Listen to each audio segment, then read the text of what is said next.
So, for the background of the New Zealand is an island country is a southwestern Pacific Ocean. It is consists of two main land masses which are the North Island and the South Island. It is the sixth largest island country by area, covering 268,021 square kilometers. And New Zealand estimated resident population was 5,199,100 people, and New Zealand also ranked 30th in the Human Development Index, and the country was the first to introduce a minimum wage and the first to give women the right to vote.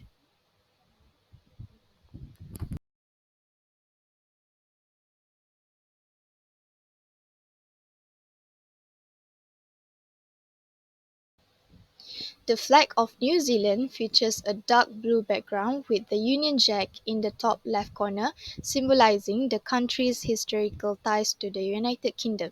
In the right half of the flag, there are representation of the Southern Cross constellation, consisting of four red stars with white borders and one largest one white stars. The Southern Cross holds significant cultural and historical importance to the people of New Zealand. The flag has been a subject of debate and discussion regarding the potential for the flag change to better reflect the country's unique identity. The flag of New Zealand features a dark blue background with the Union Jack in the top left corner, symbolizing the country's historical ties to the United Kingdom. In the right half of the flag, there are representation of the Southern Cross constellation.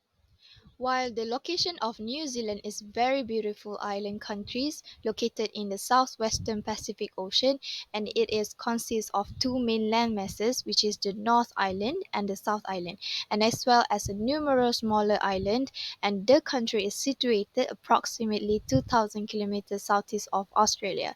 Due to the isolation location, the New Zealand is often referred by one of the most geographical remote country in the world.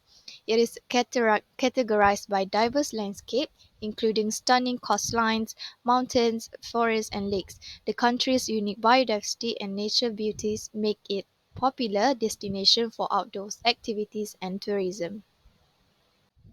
We're going to discuss about New Zealand administration system, which is divided into two parts, which is first is coat of arms, representing the symbol of the South Pacific island countries of New Zealand, while the parliament is the unicameral legislature of the New Zealand and consisting of the King of the New Zealand, which is named King in Parliament, and the New Zealand's House of the Representative.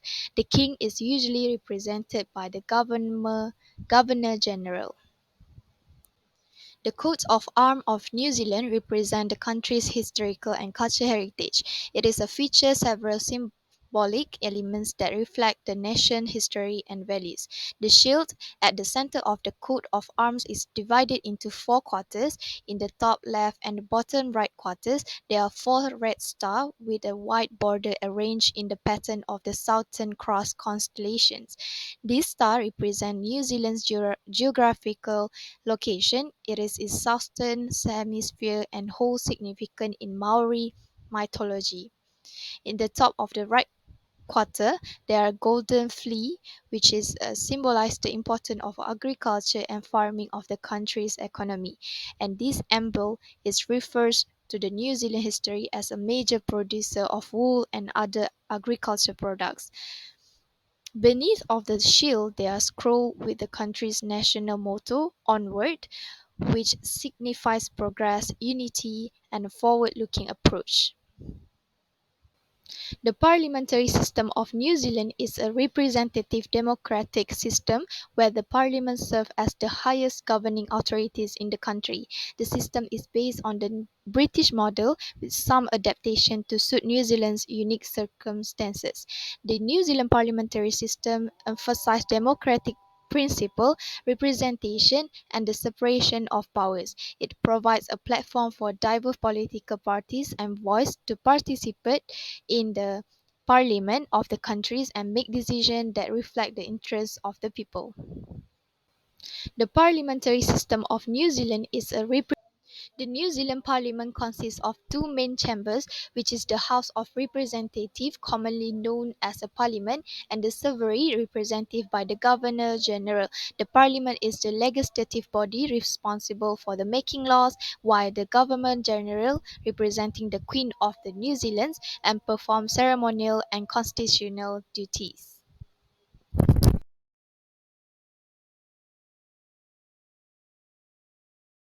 As a highly developed country, New Zealand is majorly dependent on international trades, and the economy of New Zealand builds largely on exporting goods and services to its major trading partners such as China, Australia, Japan, the United States, and the European Union.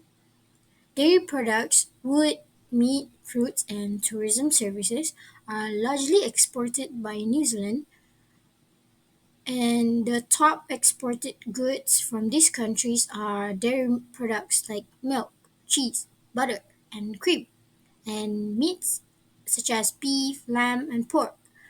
And New Zealand also imports a variety of goods that includes vehicles, electronics, petroleum products, and machinery.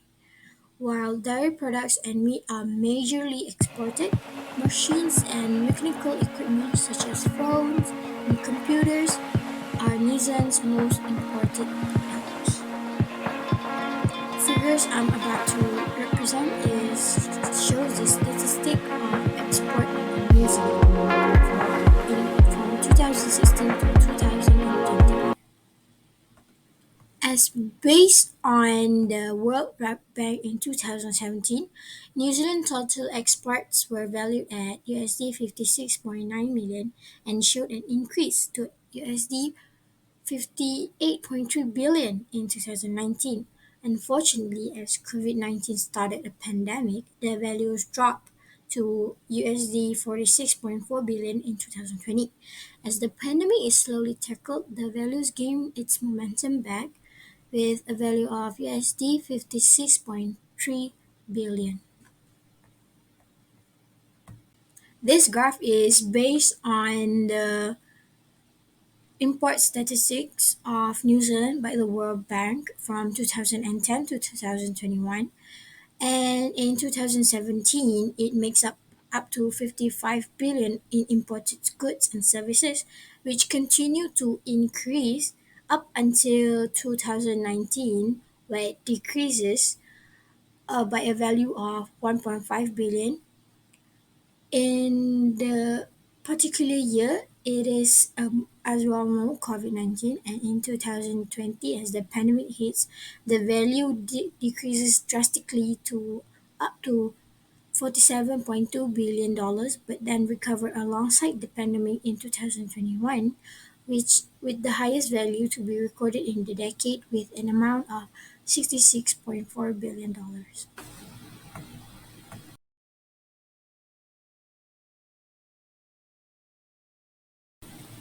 The next graph is showing the GNP statistics of New Zealand, which is gross national product, and it measures the cost of the production of completed goods and services by the citizen of the country, not taking the location whether the goods or services are manufactured in the country. The GNP for New Zealand below is from 2016 and 2021, and as you can see in 2020 it has a negative value of products, which made sense because of the pandemic. Well, this bar graph represents the GDP or gross domestic products of New Zealand, which defines the value of completed goods and services where the production takes place within New Zealand's border. Below is the graph from 2016 and 2021, and which we can also see it corresponds with the GNP, where in 2020 it has a negative value because of COVID-19, where everything is shut down and nothing of productions or of goods or services can be can take place or can be continued, which then increases consequently in 2021 because the pandemic is slowly getting tackled and people are getting to the lifestyles in COVID-19.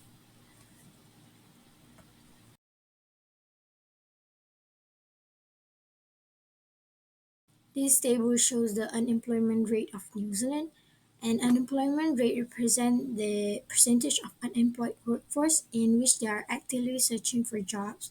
And as you can see in 2017, the unemployment rate decreases hugely and continue to decrease until 2019 and increases back in 2020, which again in COVID-19. And fun fact, in 2017, they actually changed Prime Minister to Jacinda, and she did a great job at improving the unemployment rates of the citizens of New Zealand. And this table shows the inflation rates of New Zealand. They represent the average price level of goods and services over the time, and the rate of inflation can vary due to numerous factors. For example, the changes in demands from the consumers, imbalances in supplies and demand, which we can see in 2020 and where it increases because of COVID-19, where people demand a lot of stuff and they're panicking because they need to quarantine themselves, and then the government policies and global economic conditions. They are based on the Consumer Price Index, which is CPI, that were reported by Statistics of New Zealand from 2016 to 2021. And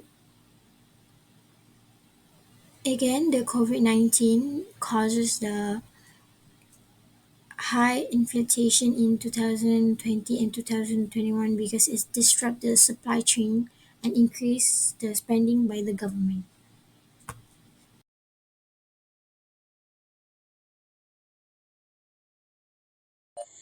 Green building. Green building is a broad term that refers to the design, construction, operation, and maintenance of the building and infrastructure that are environmentally friendly and resource efficient. Building and infrastructure decisions made today are instrumental in reducing emissions and managing climate change. There is a focus on constructing energy efficient and sustainable buildings. Initiatives promote the use of environmentally friendly materials, energy efficient designs, and renewable energy systems in construction. Decentralization is a key component in creating this more resilient system. How the technology implemented. In New Zealand, green building certification programs like Green Star and Home Star are frequently used. The environmental performance of buildings is evaluated through these voluntary rating systems in a number of different categories, including energy, water, materials, indoor air quality, and site sustainability. To show their dedication to sustainability and achieve market recognition, developers and building owners can pursue certification. In New Zealand, energy efficiency is the main emphasis of green construction technologies. In this, energy-saving lighting techniques, including daylighting, occupancy sensors, and LED lighting are used. To lower energy usage in buildings, high-performance insulation, double-glazed windows, and effective heating and cooling systems are frequently used. To lessen dependence on electricity derived from fossil fuels, green building initiatives in New Zealand frequently incorporate renewable energy systems. These include setting up windmills or solar panels locally to produce renewable energy. Green building give benefits to the economy. It opens up job opportunities in industries because green building initiatives need a competent staff. Businesses might use the money they save to invest in more profitable areas because they can benefit from decreased energy consumption and lower running expenses as a result of green buildings' energy efficient design. Green building technologies increase a property's market value by luring buyers and tenants who respect environmentally friendly and energy efficient structures. As a result, the real estate market is more competitive and the economy is encouraged to flourish. Green building also give benefits to the society. Green buildings offer social advantages as well. In order to create healthier and cozier environments for residents, green buildings prioritize thermal comfort and natural lighting and indoor air quality. Green building also benefit the environment. In New Zealand, energy efficiency is prioritized in green construction, including insulation, effective lighting, and smart controls. Reduced energy consumption leads to less greenhouse gas emissions and less reliance on non-renewable energy sources. Renewable energy sources are used in many green construction and infrastructure projects. They help in the reduction of the carbon footprint and support the transition to a low carbon economy by producing clean and sustainable energy locally.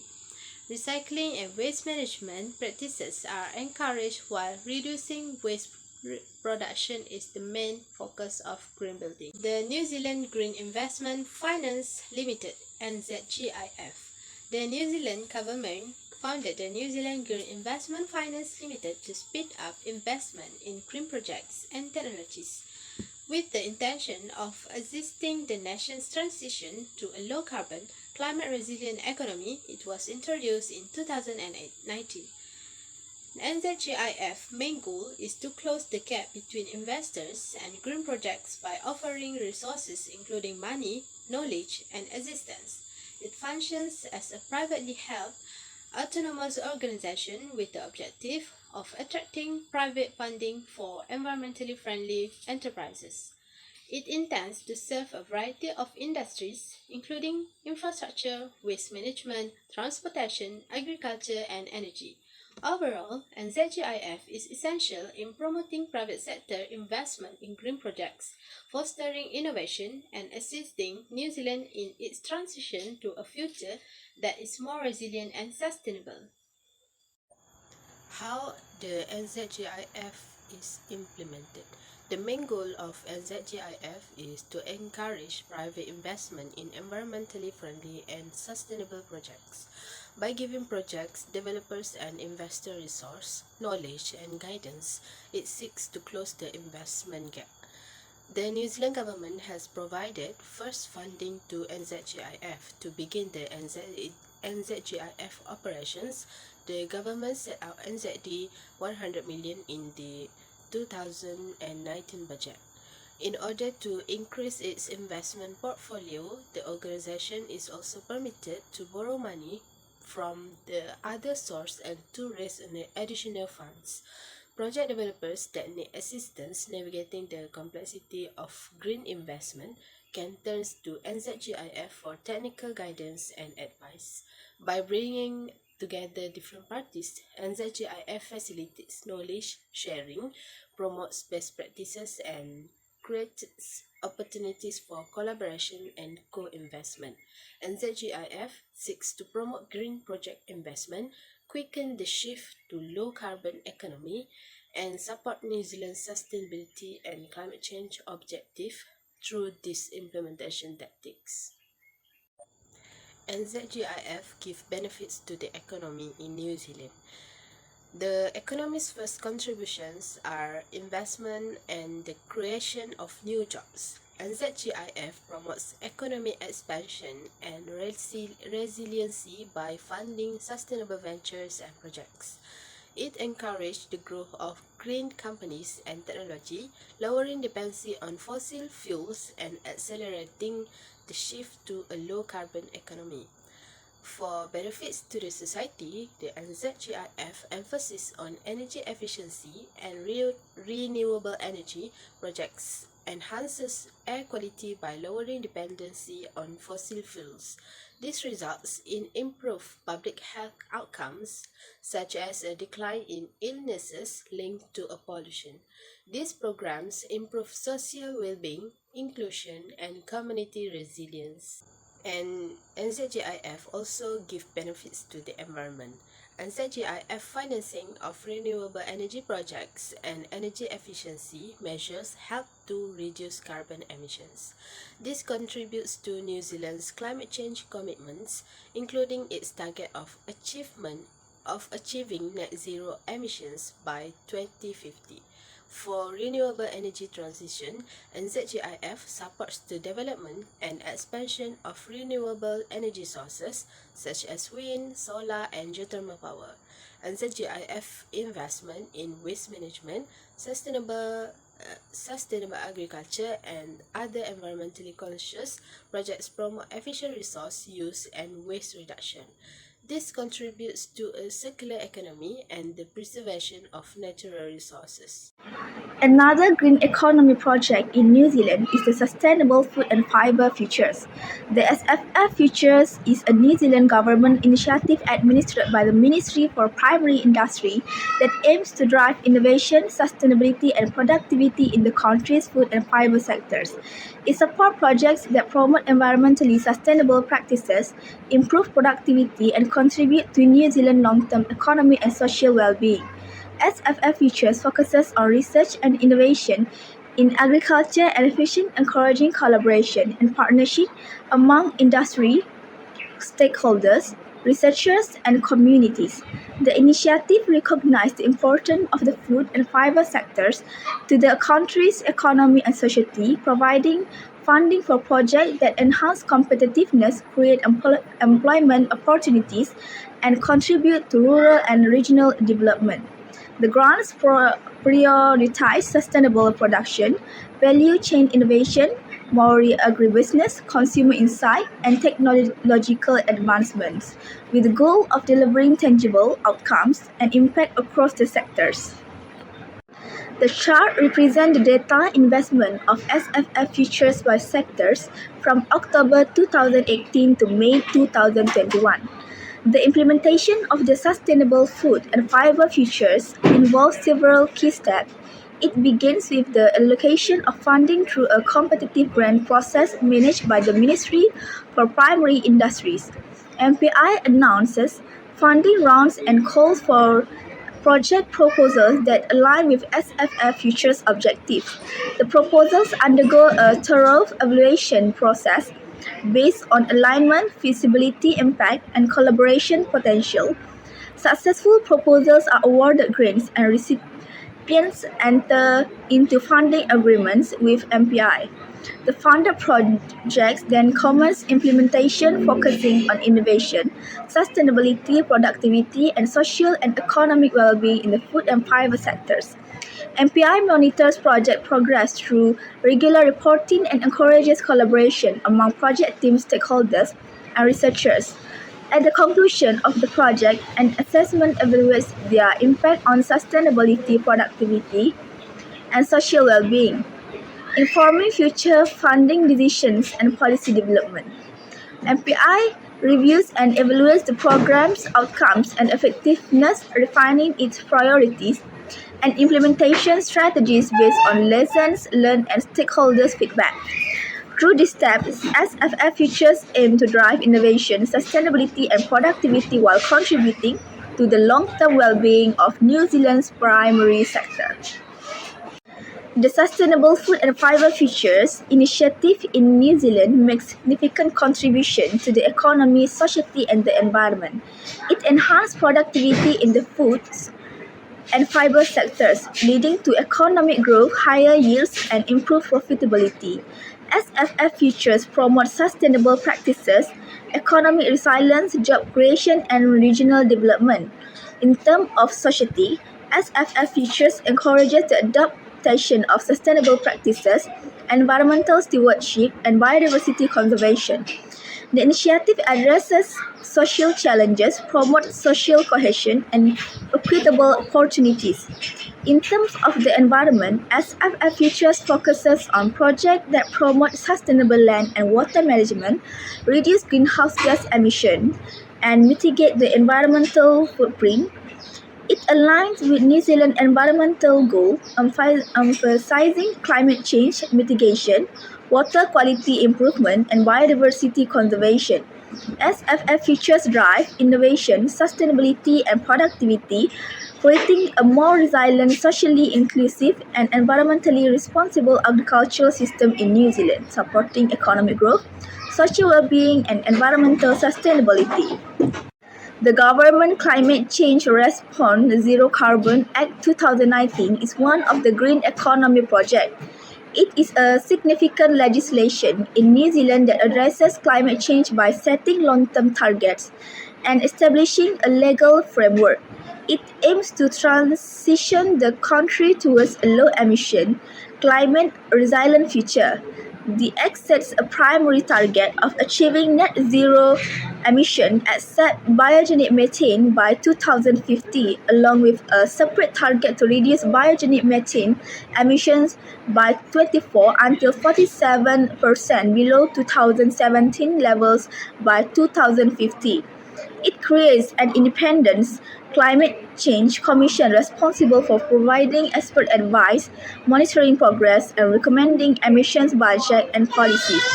The Act requires the government to set an emission budget, provides for adaptation to climate change through a national adaptation plan, and promotes emissions reduction across sectors through renewable energy, energy efficiency, sustainable land use, and innovation. Regular reporting and monitoring ensure transparency and accountability. The Act reflects New Zealand's commitment to strong climate action and align with global efforts to limit global warming, providing a framework for effective policy and a transition to a low-carbon, climate-resilient future. The implementation of the Government Climate Change Response Zero Carbon Act 2019 involves several key steps. It establishes the Independent Climate Change Commission to provide advice and oversight. Emissions budgets are set outlining the total greenhouse gas emission allowed over specific periods. The government develops emission reduction plans across sectors promoting renewable energy, energy efficiency, sustainable transport, and agriculture emissions reduction. A national adaptation plan is developed to manage climate change risks, reporting and monitoring track progress with the Climate Change Commission providing annual report and recommendations. Stakeholder engagement and consultation are prioritized, and policy adjustments are made through regular reviews. The Act aims to drive action, reduce emissions, promote adaptation, and transition New Zealand to a sustainable future. The Government Climate Change Response Zero Carbon Act 2019 project in New Zealand has significant contribution to the economy, society, and the environment. It promotes a green economy by encouraging renewable energy, energy efficiency, and sustainable practices, creating new business opportunities, jobs, and economic growth. The Act drives the transition to low-carbon industry, fostering innovation and competitiveness. It aims to reduce greenhouse gas emissions and air pollution, improving public health and enhancing well-being. The Act emphasizes social equity and ensuring a fair transition to a low-carbon economy for all segments of society. In terms of the environment, the Act sets targets to mitigate climate change, reduce carbon footprint, and promote adaptation to climate impacts.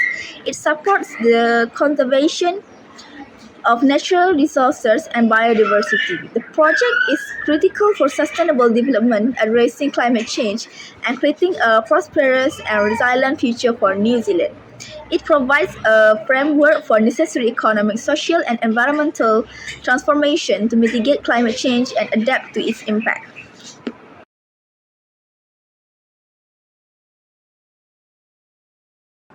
First project under Blue Economy is Sustainable National Science Challenge (SSNC), a research program that is investigating ways to develop a sustainable blue economy in New Zealand. The project is funded by the New Zealand government and is led by the Ministry of Business, Innovation and Employment (MBIE). Next, these projects are conducted by researchers from a variety of organizations, including universities, research institutes, and businesses. They also provide grants and fellowships to support research, training and development. These grants and fellowships are available to researchers from New Zealand and overseas. The SSNC helps to develop new technologies and knowledge that can be used to create jobs and businesses in the blue economy. For example, the SSNC is working on developing new aquaculture technologies that can help to grow the aquaculture industry in a sustainable way. The SSNC is also working on developing new marine renewable energy technology that can help to reduce New Zealand's reliance on fossil fuels. The SSNC also helps to improve the social well-being of New Zealanders by protecting marine ecosystem and providing opportunities for education and recreation. For example, the SSNC is working on developing new marine protected areas that can help to protect marine biodiversity. In addition, the SSNC is helping to protect the environment by reducing marine pollution and overfishing. For example, the SSNC is working on developing new ways to clean up oil spill and other pollutants. The second project is the Blue Economic Growth Plan, BEGP. It's a government plan that outlines the government's vision for the blue economy and sets out a number of actions to support its growth. The plan was released in 2021 and is expected to run for 10 years. The Blue Economy Growth Plan BEGP in New Zealand is being implemented through a number of different initiatives, including develop a skilled workforce in the blue economy through initiatives such as apprenticeships and training programs. Second, promoting international cooperation on blue economy issues through organizations such as the United Nations and the World Bank. The last one is reforming regulation in areas such as environmental protection and fisheries management. The BEGP aims to increase the value of the blue economy by $13 billion by 2030. This growth will create jobs and boost economic activity in New Zealand. The BEGP also aims to create a more sustainable blue economy, which will reduce the environmental impact of marine industries and ensure that the benefits of the blue economy are shared more widely. For social contribution, the BEGP also aims to support Maori and other indigenous communities in their efforts to protect and manage marine resources. Lastly, for the environmental contribution, the BEGP also aims to develop new technologies and practices that can help to manage marine resources sustainably. The third project of the Blue Economy in New Zealand is the Auckland Blue Economy Research Cluster. This project is a collaboration between universities, research institutions, and business in Auckland, New Zealand. This project also has a few partners, including the University of Auckland, the Auckland Council, and the New Zealand National Institute of Water Atmospheric Research. This project is implemented in New Zealand through different initiatives, which are through training programs and scholarship, and the second one is providing policy advice to the government.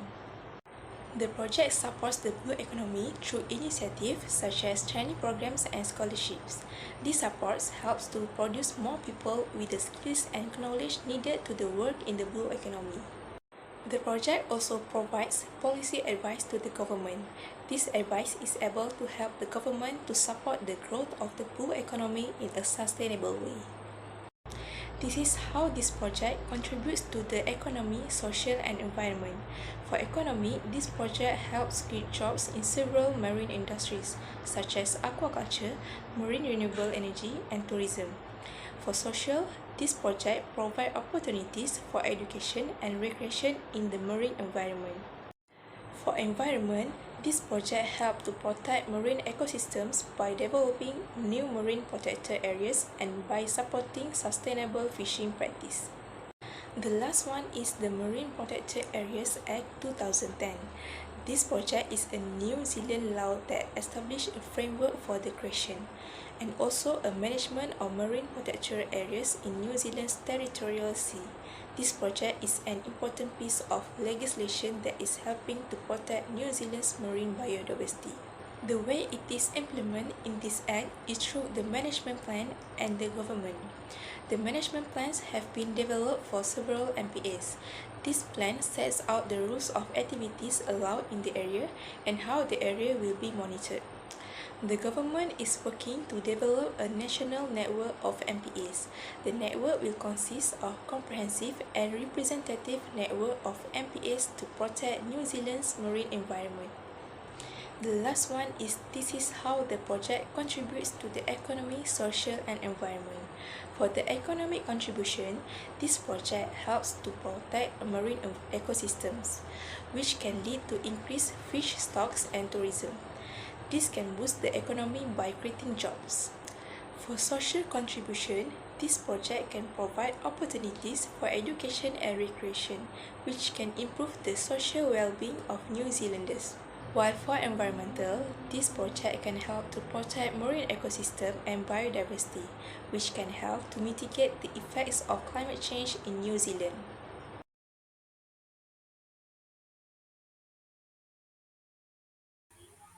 Hi and Assalamualaikum. My name is Muhammad Shahran. So we will go through this sustainable development achievements in New Zealand. So as we know, sustainable development is an aim and comprehensive process that may affect the conditions and all aspects of life, such as social, economic, environmental, and institutional at all levels. It were made to create a better future by improving this economy or environment. The Sustainable Development Goals were first established to transform our world toward a sustainable future, be it economy or environmentally, to empower people, reduce inequalities, and promote society.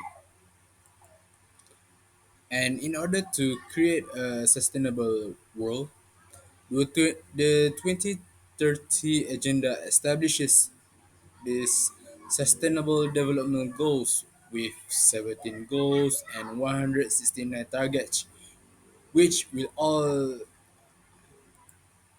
makes people to enjoy peace and prosperity, which have also been signed up by New Zealand. The 70 SDGs were enacted to continue the progress of SDG. Plus, it is to promote the inclusivity, sustainability, and cooperation. So we move on to SDG 1, which is the aim to eradicate poverty. So New Zealand has made substantial progress toward attaining sustainable development goal by eliminating multidimensional poverty and advancing toward sustainable development. The government has established the Child Poverty Reduction Act's implementation, which can be considered as an achievement for New Zealand for its commitment toward combating child poverty, which is one not noteworthy accomplishment. The act in itself established benchmark for assessing development, enabling the government to track and address child poverty rates efficiently. Also, the government initiative to address issues of socioeconomic inequities, high housing costs, and equality by eradicating multidimensional poverty and fostering sustainable development for SDG 1. It aims to eradicate poverty in all of its forms, including by guaranteeing that everyone has access to social safety, housing, healthcare, and education. So next one is income inequality and housing affordability. New Zealand has come a long way in terms of sustainable development, yet issues like housing affordability and economic inequality still exist. Inequality of income and housing affordability is acknowledged as major cause of poverty in New Zealand. The income inequality score for New Zealand, calculated using the Gini coefficient, is 33, which is higher than the median for OECD nations. The nation behind others like Australia and the United States, even though it is among the top third of the most unequal nations, the distribution of wealth is impacted by this disparity, which also makes poverty worse. Plus, according to Stats NZ, 1 in 4 households that rent their homes spend more than 40% of their discretionary income on housing expenses in the year ending June 2022 due to increased housing costs, overcrowding, and health hazards have gotten worse. So, the New Zealand government has put strong social protection mechanisms in place to address these issues and fight poverty. There are safety nets and income support programs in place to help people who are struggling financially, and this program are essential for combating poverty and guaranteeing the safety of vulnerable groups. Furthermore, New Zealand's accomplishments in sustainable development go beyond income assistance schemes. The government understands the need of strengthening the labor rights, including the protection of the right to organize unions, which can give workers more negotiating leverage for fair pay and better working conditions. These initiatives support the overarching objectives of sustainable development and the eradication of poverty. So that's all. Okay, next is SDG 3, which is good health and well-being. A strong commitment has been made by the government of New Zealand to eradicate the epidemics of AIDS, TB, malaria, and other infectious diseases by 2030. The importance of mental health and well-being is a crucial component of general health as it is acknowledged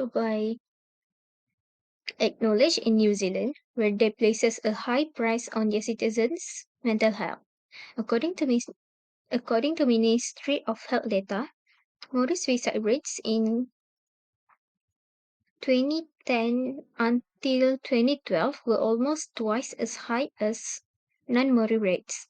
Female Maori female Maoris has a suicide rate that was more than twice as high as female non-Maoris. Due to a lack of understanding of the link between mental disease and other health conditions, the burden of mental disease disorders is likely to have been understated. Various of measures were taken to promote mental health, such as creating supportive environment, counseling, and therapy. Next is maternal mortality. Maternal mortality is the annual number of female deaths from any cause related to or aggravated by pregnancy, during pregnancy, or childbirth.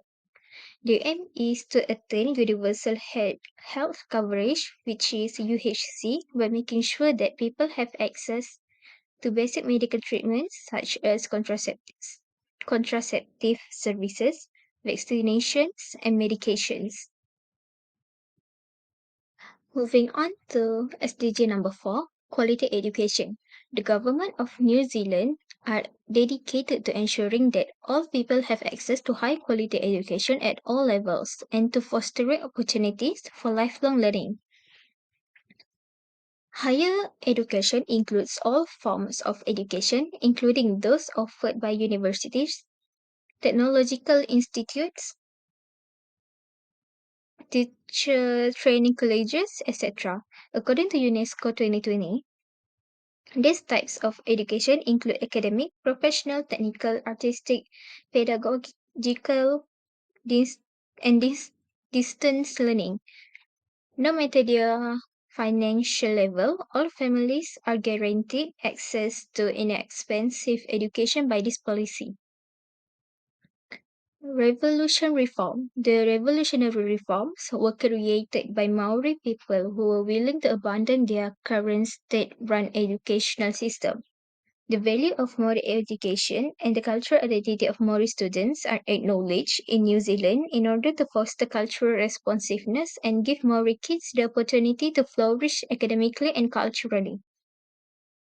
This cultural blending fosters appreciation and understanding among all children while giving Maori pupils a sense of pride in their ancestry and a sense of belonging. Continuing SDG number 4, quality education.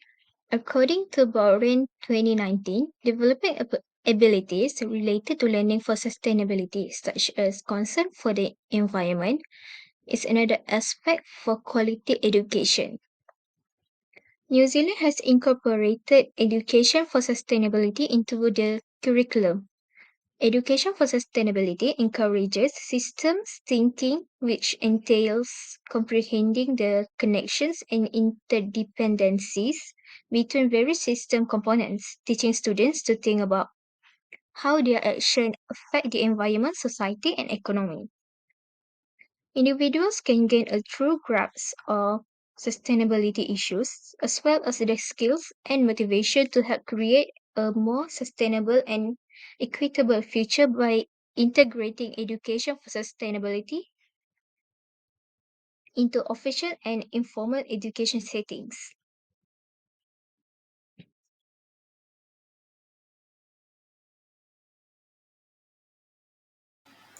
So we move to the last one part, which is conclusion about the green economy, blue economy, and sustainable development goals project. As we know, New Zealand also have their blue economy, green economy, and also sustainable development goal for their own country. Based on the green economy that we stated, which are green building, green investment finance limited (NZGIF), and sustainable food and fiber futures SFF futures. I conclude the first one is about green building. It used as natural approach to solve a variety of environmental problems. It has elements like rainwater collection system, permeable pavement, urban trees, and green roof. Green infrastructure helps control stormwater runoff, reduce the impact of urban heat island, promote biodiversity, and increase the quality of the air and water. Infrastructure and green construction work together to create a future that is robust and sustainable. It encourages the preservation of natural resources, facilitate the shift to a lower carbon economy, and lessen the ecological impact of human activity. We move to second one, which is Green Investment Finance Limited (NZGIF) has emerged as a prominent participant in promoting and funding green initiative in New Zealand. NZGIF was developed by the New Zealand government with the purpose of speeding the country's transition to a low carbon economy based on information available up to September 2021. NZGIF strives to encourage private sector investment in green initiatives by giving financial and technical assistance to projects that match with New Zealand environmental goals. The group works on renewable energy, energy efficiency, low carbon transportation, and other environmental friendly industry. Finally, it's about the Sustainable Food and Fiber Futures (SFF) Futures in New Zealand. It is a program aimed at supporting and promoting sustainable practice in the food and fiber industry. SFF Futures as of September 2021 is a government-funded initiative that supports collaboration between business, academic institute, and government agency to advance innovation and improve the sustainability of New Zealand agricultural and forestry industries. This project fund research and development initiatives that address critical issues and opportunities in the food and fiber industry by offering financial assistance, technical skills, and knowledge sharing platform. And also, the project plays an important role in promoting sustainable agriculture and forestry. So we move to the blue economy of New Zealand, which are Sustainable Seas National Science Challenge, Blue Economy Research Cluster Arbor, and also Marine Protected Area at 2010. First one is about the Sustainable Seas National Science Challenge in New Zealand. It is a substantial collaborative research endeavor aimed at promoting sustainable management of New Zealand's marine resources. The challenge aims to improve our understanding of marine ecosystem, improve decision-making process, promote sustainable resource use and foster collaboration and engagement among various stakeholders by bringing together scientists and policy makers. The Sustainable Seas Challenge helped to the development of evidence-based policies, management strategy, and practical solution for the sustainable use and conservation of New Zealand's marine environment through its research initiative. Second one is about blue economy growth plan in New Zealand. Basically, it might have the potential to diversify the economy, create jobs, and boost innovation in marine-related areas. It might also help with food security, coastal resiliency, and the development of renewable energy resources. Furthermore, a blue economy strategy linked with sustainable practice and conservation initiative might aid in the preservation and restoration of marine ecosystem. However, implementing a blue economic growth plan successfully necessitates careful planning, stakeholder participation, and strong regulatory framework to maintain long-term sustainability.